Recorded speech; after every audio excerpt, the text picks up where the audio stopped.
আমরা যে তার প্যারা উম্মত।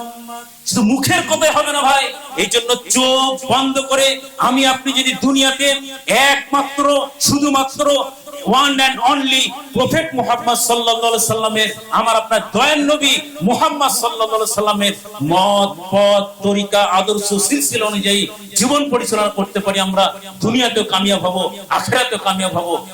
আমরা যে তার প্যারা উম্মত। শুধু মুখের কথাই হবে না ভাই, মুখে বলছি নবীকে ভালোবাসি, নবীকে প্রেম করি, নবীর জন্য আমরা জীবন দিয়ে দিতে পারি, অথচ নবী বলছেন সালাত পড়ো, নামাজ পড়ো, আমরা পড়লাম না। নবী বলছেন দাড়ি চেঁচো না, আমরা দাড়ি চাচলাম। নবী বলছেন সুদ খেও না, আমরা খেলাম। নবী এইভাবে বলছেন শিরক করো না, আমরা করলাম। নবী বলছেন বেদাত করো না, আমরা করলাম।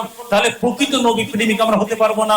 প্রকৃত নবী প্রেমিক যদি আমরা না হতে পারি, দুনিয়াতে হয়তো আশিক রাসূল আমাদের নাম হতে পারে, কিন্তু হাসরের কঠিন ময়দানে সেদিন আমার আপনার দয়াল নবী আমার আপনার জন্য কোন রকম শাফায়াত করবেন না। এই জন্য নবীর শাফায়াত পেতে গেলে অবশ্যই অবশ্যই আমাকে আপনাকে যেটা করতে হবে, দুনিয়াতে নবীকে আপন করতে হবে, নবীর তরিকা মানতে হবে, নবীর আদেশ এবং নিষেধ মেনে চলার চেষ্টা করতে হবে।